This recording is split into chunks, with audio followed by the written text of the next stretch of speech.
আল্লাহ কারবালাতে যায় রে কাসেম ফিরিয়া ফিরিয়া চায় যায়ও না কাসেম কাঁদে তোমার সকিনা আল্লাহ কারবালাতে যায় রে কাসেম ফিরিয়া ফিরিয়া যায়।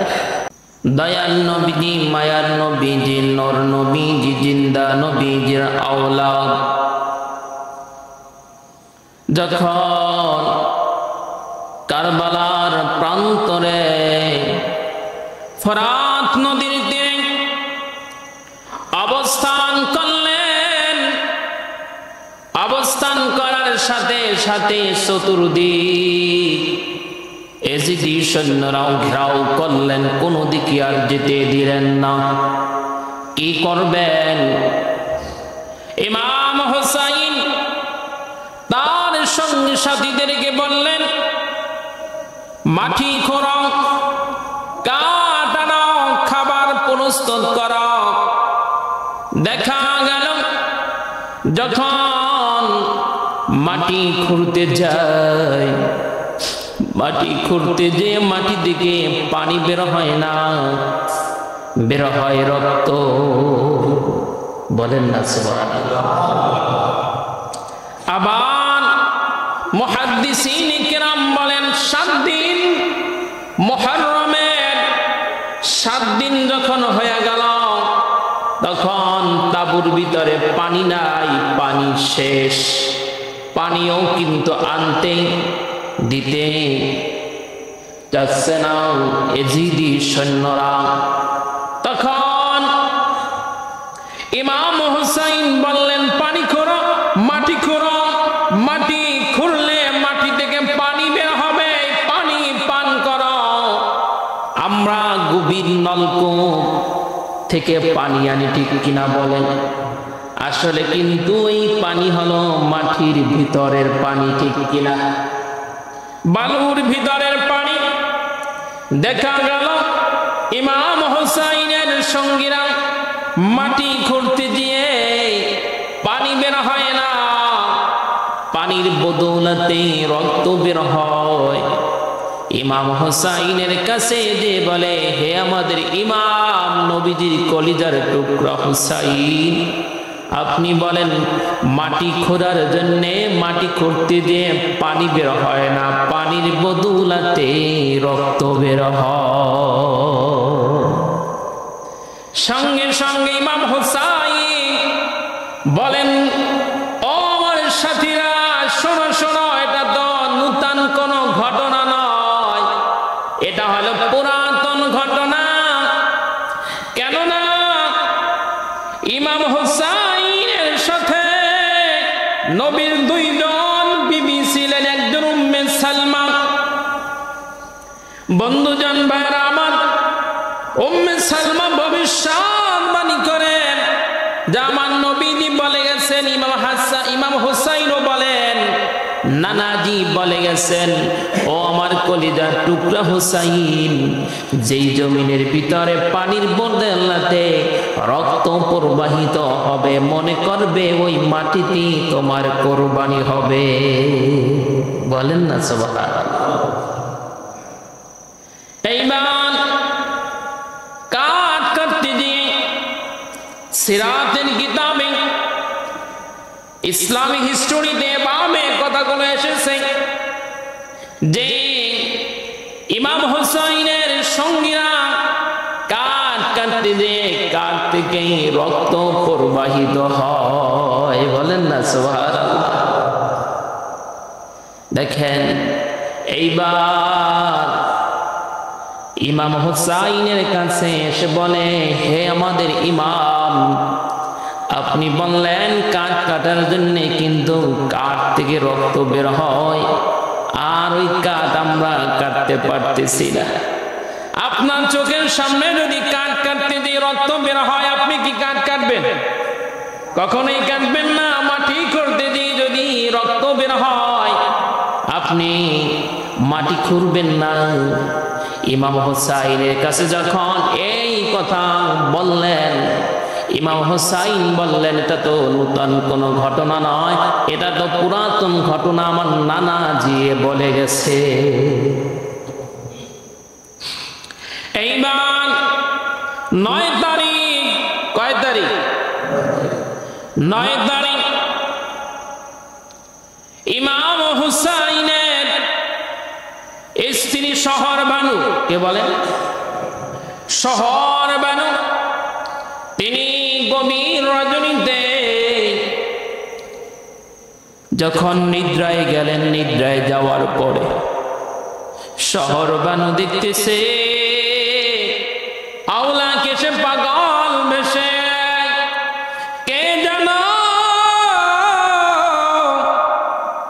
ফোরাত নদীর তীরে কারবালার মাঠ ঝাড়ু দিতেছে কেশ দ্বারা, কি দ্বারা? জোরে বলেন। মাথার চুল দ্বারা ঝাড়ু দিতেছে, আর মাঠে ছিল পাথর কণা। এই পাথর কণাগুলো আওলা কেসে পাগল বেশে এক সুন্দরী রূপসী জওহরী নওহরী মহিলা ঝাড়ু দিতেছে, আর চোখ থেকে পানি ঝরছে। শহরবানু বলে, মাগো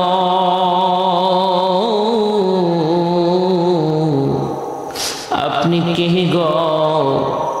এই মাঠ আপনি কেন ঝাড়ু দেন? তখন বললেন, তুমি আমাকে চিনবে না, কেননা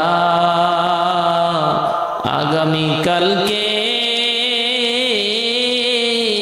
আমার কলিজার টুকরা ইমাম হুসাইন আমার আওলাদদেরকে নিয়ে উম্মতের নাজাতের জন্য শহীদ হয়ে যাবে।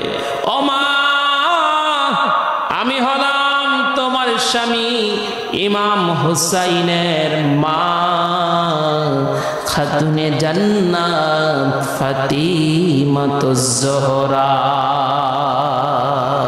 যারা বলেন না সুবহানাল্লাহ। বন্ধু জান, আমার ভাইরা আমার, আল্লাহর নবীর দুলালি খাতুনে জান্নাত ফাতিমাতুজ জোহরা রাদিয়াল্লাহু তাআলা, তিনি কারবালার জমিন, কারবালার মাঠ ঝাড়ু দিতেছে। আর বললেন, মাগো আগামীকালকে তোমার এই জমিনে তাবুর ভিতরে কান্নার রোল পয়দা হয়ে যাবে। হঠাৎ শহর বানু ঘুম থেকে জাগিয়া স্বামীর কদমে পড়ে বলে, স্বামী গো, কে জানি পরিচয় দিল আপনার মা, মা ফাতিমা, আর বলে গেছে তার কেশ দ্বারা ফোরাত নদীর তীরে কারবালার জমিন মাঠ ঝাড়ু দিতেছে কেশ দ্বারা, আর বলছে, মাগো আগামীকালকে তোমাদের তাবুর ভিতরে রণক্ষেত পয়দা হয়ে যাবে। ইমাম হুসাইন বলেন, প্রাণের স্ত্রী, এটা তো নতুন কোন ঘটনা নয়, এটা তো পুরাতন ঘটনা, আমার নানাজি বলে গেছে। বন্ধু জান, আমার ভাইরা আমার, এইবার 10 তারিখ 10ই মুহররম সকাল বেলা ফজরের নামাজ আদায় করলেন ইমাম হুসাইন। ফজরের আজান হলো, সবাই এক জামাতে ফজরের নামাজ পড়লেন। পাশে আরো একটি আজান হলো, ওই আজানেও তারাও জামাতে নামাজ পড়েছে। কয়টা জামাত হয়েছে? 2টা। দুটোটা জামাতি ফজরের আজান হয়েছে, দুটোটা জামাতি ইমাম ছিল। একটা জামাতে ইমাম ছিল ইয়াজিদি বাহিনীর মধ্যে দিয়ে একজন ইমাম ছিল, আর একটা জামাতের মধ্যে ইমাম ছিল ইমাম হোসাইন। দোনোটা দলই জামাত হয়েছে, দোনোটা দলই আজান হয়েছে। 10 তারিখ সকাল বেলা ইমাম হোসাইন নামাজ আদায় করার পরে, তাসবিহ তাহলিল আদায় করার পরে, মোনাজাত দেওয়ার পরে নসিহত করলেন তার সাথী ভাইদেরকে, তার সাথে যারা ছিল তাদেরকে নসিহত করলেন আর বললেন ইন্নাল্লাহা মা'আস সাবিরিন।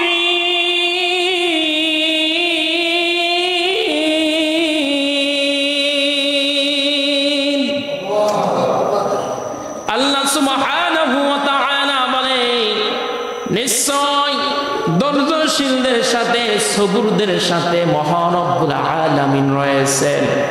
যতই বিপদ আসুক না কেন, যতই মুসিবত আসুক না কেন, ধৈর্য ধারণ করতে হবে। আর ধৈর্য যদি ধরি আমরা, তাহলে আমাদের ধৈর্যের সাথে কে থাকবে? জোরে বলেন, আল্লাহ থাকবেন। আল্লাহ ধৈর্যশীলদেরকে ভালোবাসেন, আল্লাহ ধৈর্যশীলদের সঙ্গে আছেন। এই নসিহত যখন ইমাম হোসাইন করলেন, সবাই নসিহত শুনলেন আর যুদ্ধের জন্য প্রস্তুতি নিলেন। সবাই প্রস্তুতি নিতেছেন। ইমাম হোসাইন তার বিবির সাথে কথা বলে, নসিহত করেন, সন্তানদের সাথে নসিহত করলেন, নসিহত করতেন। আর ইমাম হোসেন বললেন তোমরা কখনো ধৈর্য হারা হবে না, ঈমান হারা হবে না। আমার নানাজি বলে গেছে, আমার নানাজি বলে গেছেন ধৈর্য হারা হবে না। যত মুসিবত আসুক না কেন, আকীদা থেকে এক পা এক চুল পরিমাণ, ঈমান থেকে এক চুল পরিমাণ সরবানা। না খেয়ে থাকো, না পড়ে থাকো, তবুও অন্যায় অত্যাচারের পথে চলবা না। হিজবুশ শয়তান আর হিজবুল্লাহ দল কয়টা? জোরে বলেন, দুইটা। হিজবুশ শয়তানের দলে কখনো প্রবেশ করবা না, হিজবুল্লাহ আল্লাহর দলে থাকবা, ঈমানদারদের দলে থাকবা। যত বাধা বিপত্তি আসুক না কেন, যদি তোমরা তারাকতু ফীকুম আমরাইন লান তাদিল্লু মা তামাসসাকতুম বিহিমা কিতাবাল্লাহি ওয়া সুন্নাতা রাসূলিহি ওয়া সুন্নাতা খুলাফাইর রাশিদিন। বলেন না সুবহানাল্লাহ। আমার নবী সাল্লাল্লাহু আলাইহি ওয়াসাল্লাম বলেন, ও আমার আব্বা জান্নাত কলিজার টুকরা যুবক ভাইরা, আমার দয়াল নবীজি, মায়ার নবীজি বলেন বিদায় হজে বাসনা দেন, বিদায় হজে ভাষণ দেন। এইদিকে দেখেন, তারাকতু ফীকুম আমরাইন লান তাদিল্লু মা তামাসসাকতুম বিহিমা কিতাবাল্লাহি ওয়া সুন্নাত রাসূলি ওয়া খুলাফাইর রাশিদিন। দুটো হাদিসে এসেছে। আমার নবী বলেন যতদিন পর্যন্ত আমার উম্মত আল্লাহর কিতাবের উপর প্রতিষ্ঠিত থাকবে, আমি সুন্নাতের উপর প্রতিষ্ঠিত থাকবে, বা আমার খোলাফায়ে রাশিদ আহলে বাইতের উপরে প্রতিষ্ঠিত থাকবে, যতদিন পর্যন্ত আমার উম্মত কোরআন অনুযায়ী চলবে, হাদিসে সুন্নাহ মুবারক অনুযায়ী চলবে, আর আমার আহলে বাইতের তরিকা অনুযায়ী, নিয়ম অনুযায়ী চলবে, ততদিন পর্যন্ত আমার একটা উম্মত, আমার আওলাদ কখনো পথহারা হবে না। এই নসিহত করতেছেন ইমাম হোসাইন। সবাই চোখের পানি ছেড়ে দিয়ে পাগলের মতো কাঁদতেছে ইমাম হোসাইনের তাবুর ভিতরে। আর ইমাম হোসাইন বলে ধৈর্য ধরো, ইন্নাল্লাহা মা'আস সাবিরিন, ধৈর্যশীলদের সাথে আল্লাহ আছেন। তোমরা কাঁদিও না, জোরে জোরে কাঁদিও না, তোমাদের জবানকে হেফাজত করো, জবানের শব্দ তাবুর বাহিরে যেন না যায়। বন্ধুজন আমার, ভাইরা আমার, এইবার যখন এই নসিহত করলেন, ফজরের নামাজের পরে নসিহত করার পরে ইমাম হুসাইন প্রস্তুতি নিলেন। কি নিলেন? প্রস্তুতি নিলেন। প্রস্তুতি নেওয়ার পরে প্রস্তুতি কিভাবে নিলেন?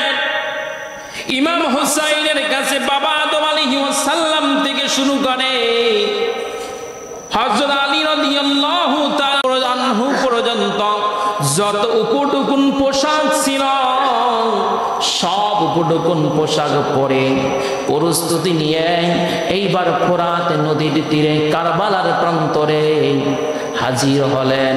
তিন দল, ডান দিকের দলের নেতৃত্ব দিবে জুবাইর বিন কাইয়ান, এরপরে বাম দিকে যিনি নেতৃত্ব হাবিব বিন মাজহাব, কি নাম? হাবিব বিন মাজহাব ডান দিকের একজন নির্বাচন করলেন, বাম দিকের দলের একজন নেতা নির্বাচন করলেন, আর মাঝ দিকের ইমাম হলেন ইমাম হুসাইন। যখন দল নির্বাচন করলেন আর বললেন জীবন থাকবে যতক্ষণ পর্যন্ত ততক্ষণ পর্যন্ত আমার নানার তরিকা অনুযায়ী যুদ্ধ করবে, ইনশাআল্লাহ তো কোনো যুদ্ধ করবে না। এইবার এজিদি বাহিনী দল তারা বলতেছে যে আপনি আক্রমণ করেন, তারা আক্রমণ করার সাহস পাচ্ছে না। ইমাম হুসাইন বলে আমার নানাজির তরিকা হলো আগে কাউকে আক্রমণ করব না, এটা হচ্ছে ইমানদারের পরিচয়। আগে যদি কেউ আক্রমণ করে আপনি প্রতিহত করেন, পরে আক্রমণ করবেন। আগে আক্রমণ করা মুসলিমদের ইমানদারদের কাজ নয়, ইমানের পরিচয় নয়। একজন মানুষ আপনাকে আক্রমণ করতে পারে কিন্তু আপনি আক্রমণ করবেন না। যখন ইমাম হুসাইনের দলের উপরে আক্রমণ করবেন, আরো একটি কথা আমি রেখে গিয়েছিলাম, দল কয়টা? ডান বাম মাঝ। পিছনে খনন করছিলেন, পিছন থেকে দিকে আক্রমণ করবেন, এই জন্য খনন গর্ত করেছেন, আর গর্তের ভিতরে আগুন প্রদীপ জ্বালিয়ে দিয়েছেন যাতে করে পিছন থেকে কেউ যেন আক্রমণ করতে না পারে। ইতিহাস বলতে গেলে রেখে যাওয়া যায় না। তখন আপনি বলবেন যাহারে হুজুর দিয়ে কয়, তারপরও অনেকটা চেষ্টা করছি সংক্ষিপ্ত আকারে আপনাদেরকে কিছু নসিহত দেওয়ার জন্য। কেননা এই নসিহত আমরা অনেকে জানি না, কারণ এটা আমাদের জানা দরকার, ঠিক কিনা বলেন? কেননা এখন তো এই ইতিহাস আমরা কেউ জানি না, ভুলে যাচ্ছি। মুরব্বী যারা আছেন তারা কিন্তু এই ইতিহাস জানতেন। ইতিহাসটা তো সুন্দর করিয়া গজলে গজলে গানে গানে আকারে পুঁতি আকারে তারা প্রতি বছর এই মাসব্যাপী বট গাছতলা, আম গাছতলা, বাজার, এই সমস্ত এলাকায় আগেরকার মুরব্বীরা তারা বসে বসে পুঁতি গাইতেন, পুঁতি পেশ করতেন। ইমাম হুসাইনের জারি, কিসের জারি? ইমাম হুসাইনের, ইমাম হাসানের জারি, এগুলো জারি গাইতেন। আর এই জারিটা তো আসলে জীবন চরিত্র, ঠিক কিনা বলেন? আর ইমাম হুসাইনের এই কারবালার প্রান্তর এই ঘটনা, এই জারিগুলো মানুষ শুনতেন আর তাদের ঈমান উজ্জীবিত হতো, ঈমানের পাওয়ার বেড়ে যেত, ঠিক কিনা বলেন? বন্ধু জান, আমার ভাইরা আমার, এইবার এজিদের নির্দেশে ইবনে জিয়াদকে সেনাপতি করলেন। সেনা ওমর বিন সাদ, কে বলেন? ওমর বিন সাদ। এই ওমর বিন সাদ যখন সেনাপতি হলেন ইয়াজিদি বাহিনীর, কিন্তু অনেক ষড়যন্ত্র করে সীমার তিনি প্রধান সেনাপতি হতে চেয়েছিলেন, কিন্তু সাদ তিনি দেয় নাই। কেন দেয় নাই? তা ও হচ্ছে নিকৃষ্ট পাপিষ্ঠ সীমার। ইবনে জিয়াদ ইয়াজিদ ওর পিছনে আবার সীমানাতে লাগাইয়ে দিচ্ছে যে ও সঠিকভাবে পালন করে কিনা। যদি সঠিকভাবে সাআদ ইবনে সাআদ যদি দায়িত্ব পালন না করে, তাহলে হে সীমার তুমি দায়িত্ব পালন করবে, তুমি কি দায়িত্ব পালন করবে, তোমাকে সোনার মুকুট পরা দেওয়া হবে। এইবার ইবনে সাআদ তিনি বলেন, ও আমার সৈনিকেরা শোনো, তোমরা সাক্ষী থাকো। চোখের পানি ছেড়ে দিয়ার বলে, চাচ্ছিলাম না যুদ্ধ করব, কিন্তু ইমাম হুসাইন বলছিলেন যে তিনটা প্রস্তাব, যে আমাকে যদি, আমি যুদ্ধ চাই না, আমি কি যুদ্ধ চাই না, তোমরা আমাকে তিনটা পথের একটা দাও। যদি তোমরা পারো মদিনার দিকে পথটা আমাকে খুলে দাও, আমরা মদিনায় চলে যাই, তোমাদের সাথে কি যুদ্ধ করব না। আর যদি মদিনার পথ না ছেড়ে দাও, তাহলে এমন একটা সীমান্ত ছেড়ে দাও যে সীমান্ত পাড়ি দিয়ে অন্য এলাকায় আমরা চলে যাই। আর যদি তা না চাও, তাহলে এজিদের দরবারে যাওয়ার জন্য আমাকে পথ খুলে দাও। তিনটার একটা দেয় না। নবীজির কলিজার টুকরা ইমাম হুসাইনের দলের উপর ইবনে সাদ সর্বপ্রথম ইবনে জিয়াদের সভাপতি ওমর ইবনে সাদ হুসাইন এর সৈন্য দলকে লক্ষ্য করে কি তীর মারে, এরপর যুদ্ধ কঠিন আকার ধারণ করে। ইমাম হুসাইনের নির্দেশ ক্রমে সেনাপতিরা, সৈন্যরা এক এক করে শহীদ হয়ে যাচ্ছে, এক এক করে সবাই শহীদ হয়ে যাচ্ছেন। পাপিষ্ঠ এজিদের সৈন্যদলকে হত্যা করতেছেন, আর ইমাম হুসাইনের সৈনিকেরা শহীদ হয়ে যাচ্ছেন। হঠাৎ ইমাম কাসেম তিনি বলে, চাচা গো, আমাকে অনুমতি দিন, আমি যুদ্ধে যাব। ইমাম হুসাইন বলে, না গো বাবা, তুমি যুদ্ধে যাও না। তারপর ইমাম কাসেম বলে, আমি যুদ্ধে যাব। ইমাম হুসাইন বলে, ও ভাতিজা, তোমার উপরে আমাকে আমার ভাই ওসিয়াত করে গেছে আমার কন্যা সকিনার সাথে তোমার বিবাহ দেওয়ার জন্যে। বলেন না সুবহানাল্লাহ। এর আগে একটি ঘটনা রয়ে গেছে। কি ঘটনা রয়ে গেছে? বন্ধুজন, আমার ভাইরা আমার, এই যে ওসিয়াত, এই ওসিয়াত ছিল ইমাম হাসানের শহীদ হওয়ার সময় জহর পান করে ভাইয়ের হাতে হাত দিয়ে ওসিয়াত করে গেছেন, ভাইরে তোমার কন্যা সকিনার সাথে আমার ছেলে কাসেমের বিবাহ দিয়া দিবা, যখন সাবাল্লিকা হয়ে যাবে। এজন্যে মানুষ মারা গেলে ওসিয়াত পূরণ করা কি ওয়াজিব, ওসিয়াত পূরণ করা কি ওয়াজিব। এজন্যে আমাদের ময় মুরব্বী যখন দুনিয়া থেকে বিদায় নিবে, তখন আমরা তাদের ওসিয়াত কি করব? পূরণ করব। বন্ধুজন, আমার ভাইরা আমার, এইবার ইমাম হুসাইন ইমাম কাসেমের সাথে সকিনার বিবাহ দিয়া দিলেন। বিবাহ দিয়া দেওয়ার পরে এইবার ইমাম কাসেম যুদ্ধের ময়দানে যাবেন, যুদ্ধের ময়দানে রওয়ানা। আর সকিনা এভাবে কথাগুলো বলেন, যেটা শিল্পী কবি তারা এভাবে পুতিটা এভাবে সঙ্গীতটা লেখেন, আল্লাহ কারবালাতে যাই রে কাসেম ফিরিয়া ফিরিয়া যায়, আল্লাহ কারবালাতে যাই রে কাসেম ফিরিয়া ফিরিয়া যায়, যাইও না যাইও না কাসেম কাঁদে তোমার সকিনা, আল্লাহ কারবালাতে যাই রে কাসেম ফিরিয়া ফিরিয়া যায়। এই বিধারক কথাগুলো যদি আমরা স্মরণ করি আর যদি চোখের পানি ছেড়ে দিয়ে কাঁদি, ইনশাআল্লাহ আমাদেরকে কখনো জাহান্নামের আগুন জ্বালাবে না। এমন করুণ ঘটনা যদি আমরা শুনি, বুঝি, পড়ি, আমাদের ঈমান আর দুর্বল থাকবে না, আমাদের ঈমান তো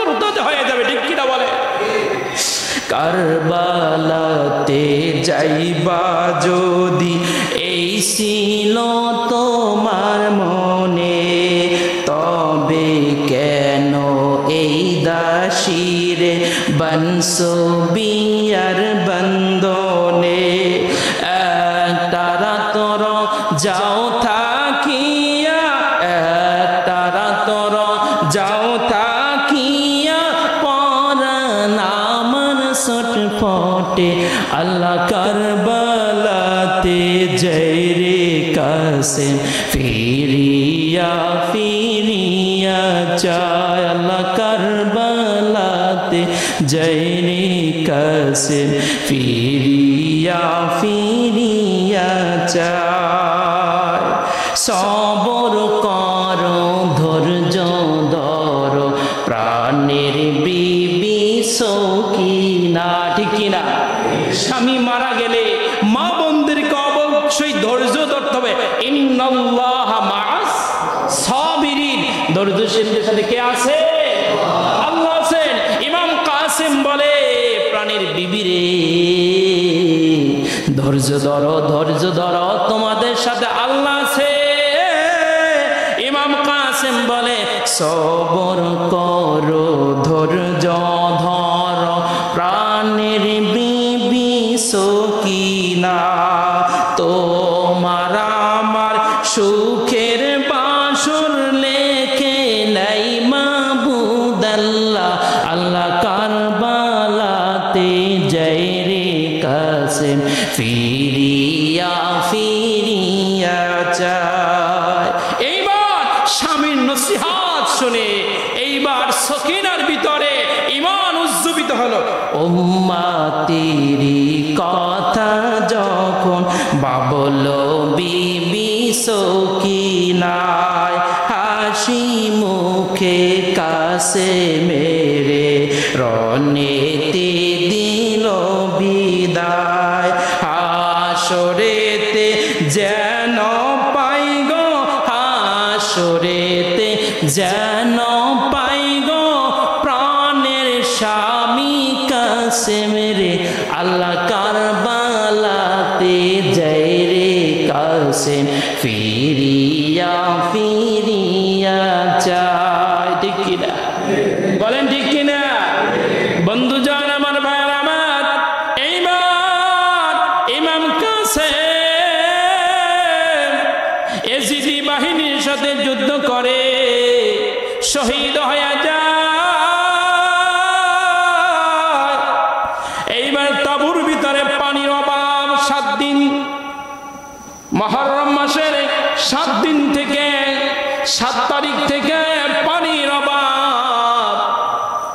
ইমাম হুসাইনের কাছে শহরবান বলে, প্রাণের স্বামীগণ, এখানে একটা পয়েন্ট, কঠিন পয়েন্ট, একটু খেয়াল দিয়ে শুনবেন। এখানে কঠিন একটা পয়েন্ট, যদি আমরা বুঝি তার বুঝপাতা, না বুঝলে তেজপাতা। ইমাম হুসাইনের কাছে শহরবান বলে, আবার বলি খেয়াল দিয়ে শোনেন কথাটা, এখানে সত্য একটা বাণী শহরবান বলতেছে, ইমাম হুসাইন, প্রাণের স্বামী গো, আমার কলিজার টুকরা শিশুর সন্তান আলিয়াস গো। কে বলে? আলিয়াস গো। মুহাদ্দিসিন কেরাম বলে 7 দিন মতান্তরে 7 সপ্তাহ। কয় সপ্তাহ? 7 সপ্তাহ বয়সে একটা সন্তান কিছু বোঝে না, ঠিক কিনা বলে? এই 7 সপ্তাহ সন্তান পানির পিপাসায় ছটফট ছটফট করে। আর শহরবান বলে, প্রাণের স্বামী গো, এই শিশু সন্তানের জন্য একটু পানির ব্যবস্থা করেন। ইমাম হুসাইন বলে, পানি দিবে না। কি দিবে না? পানি দিবে না। এইবার দেখেন শহরবান কি বলে, ও আমার প্রাণের স্বামী, কেন পানি দিবে না? তারা তো নামাজ পড়েছে, তারা তো আজান দিয়েছে। কি বলে? জোরে বলে। শহরবান বলতেছে, প্রাণের স্বামী গো, তারা তো আজান দিয়েছে এবং তারা তো নামাজ পড়ছে।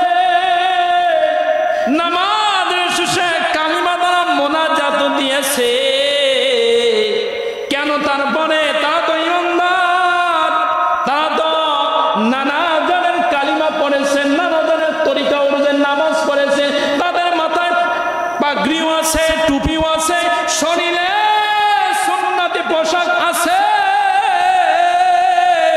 কেন তারা পানি দিবে না? নবীর আওলাদদেরকে কেন ভালোবাসবেন না?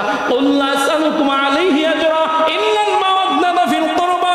তারা কে আয়াত শুনে না হাবিব, রিসালাতের জন্য কোন আমি তোমাদের কাছে ভালোবাসা চাই না, শুধু চাই আহলে বাইতের জন্য ভালোবাসা। তারা তো কোরআন তেলাওয়াত করেছে, তারা তো কোরআন তেলাওয়াত করে নামাজ আদায় করেছে, তারা কি ঈমানদার না? কথা বলে আল্লাহ জালালউদ্দিন রুমি বলে লিবাসে ফকির কি নিফুশি বারদাউ ওয়া সালামা, হাদিস রে বেতুয়ে কি বারদাউ ওয়া সালামা। এত সংক্ষিপ্ত করার পরও পারতেছি না যে একটা পয়েন্ট রেখে যাব, তাহলে আপনাদের কাছে প্রশ্ন থেকে যাবে আসলে কারবালার শিক্ষা আমাদের দরকার, ঠিক কিনা বলে? শোনেন, এই পয়েন্টটা শেষ করে আমি আমার আলোচনা সংক্ষেপ। এরপরে শহরবান বলতেছে তারা তো সবই করতেছে, আপনার মতো নামাজও করতেছে, তারা তো টুপিও পড়ছে, তারা তো পাগড়িও পড়ছে, সুন্নতি পোশাকও পড়ছে। তখন ইমাম হোসাইন বলে, আমার নানাজান বলে গেছে, ও আমার আহাল, ও আমার সাহাবীরা, ও আমার সাহাবীরা, শোনো শোনো শোনো শোনো, সব জমানায় দেখবে, সব জমানায় দেখবে, তোমাদের যুগে দেখবে পাগড়ি আছে, টুপি আছে, সুন্নাত আছে, সব আছে, নামাজ আছে, রোজা আছে, হজ আছে, যাকাত আছে, কিন্তু আহলে বাইতের জন্য, আমি নবীজির জন্য ভালোবাসা নাই। ভালোবাসা নামাজও পড়বে, রোজাও রাখবে, হজও করবে, যাকাতও দিবে, তোমাদের মতো আযানও দিবে, তোমাদের মতো নামাজও পড়বে, কিন্তু এই নামাজ সব হবে এই ডগার উপরে, অন্তরে কোনো কিছুই ঢুকবে না। ইমাম হুসাইন বলে এরা হচ্ছে ওই দলে। ইমাম হুসাইন কি বলে? ওই দলে এরা পানি দেবে না, এদের সামনে যদি একদম মারা যায় তবু এরা পানি কি, এটা হচ্ছে তাদের লেবাস। আল্লামা জালালউদ্দিন রুমি বলেন লিবাসে ফকিরো কি নিফুশি বারদাম ওয়া সালামা। এক পাখি উড়াল দিতে দিতে দিতে গাছে এসে বসলো, বসার পরে দেখতেছে নিচে পাগড়ি পরা, জুব্বা পরা, সুন্নতি দাড়ি পরা ঘুমিয়ে আছে। তখন পাখি বলে, আহারে এর শরীরের ভিতরে তো পরিপূর্ণ নবীর সুন্নাত, এ তো কখনোই দুশ্মনী করতে পারে না। তখন পাখি তো বিশ্রামে গেলেন, বিশ্রামে যাওয়ার পরে ওই পাগড়ি পোট্টাওয়ালা তিনি উঠায় পাথর একটা নিয়েছে হাতে, কি করছে? হাতে নিয়ে সাথে সাথে পাখিটার ডানার উপর একটা পাথর নিক্ষেপ করছে।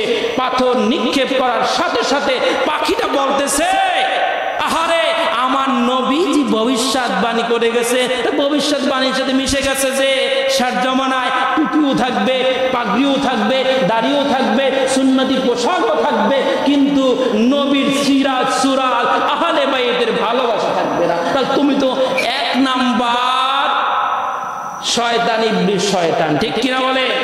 বন্ধুজন ভাইয়ের আমার, বর্তমানেও এভাবে কিন্তু একটা দল আছে, সব আমাদের মতো, কিন্তু মতলব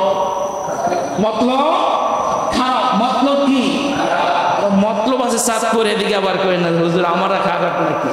আসলে না, এটা হচ্ছে হাদিসে মুবারাকার কথা, নবীজির কথা, আহলে বাইতের কথা। শহরবান বলতেছে যে এরা তো সব করেছে, কিন্তু এরা পানি দেবে না কেন?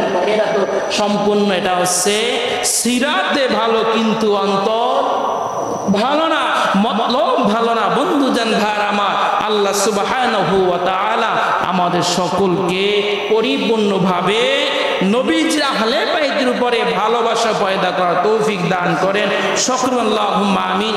এই শহর পানু পর্যন্ত থাকবে, সামনে চলবে, সামনে জুমায় চলবে, এটা অন্য একটা বিষয় নিব, শহীদ পর্যন্ত চলবে। আমি কিন্তু কোনো কথাই রেখে যাই নাই, কেননা অনেক কিছু শিক্ষা আছে। তা আজকে 3 জুমা হলো নাকি? তাহলে সামনে 4 জুমায় চলুক নাকি, না অন্য বিষয় চলবে? আল্লাহ আমাদের সকলকে এই বিষয়ের উপরে আমল করার তৌফিক দান করেন। সকল আল্লাহুম্মা আমিন। আখির দাওয়ানা আলহামদুলিল্লাহি রাব্বিল আলামিন।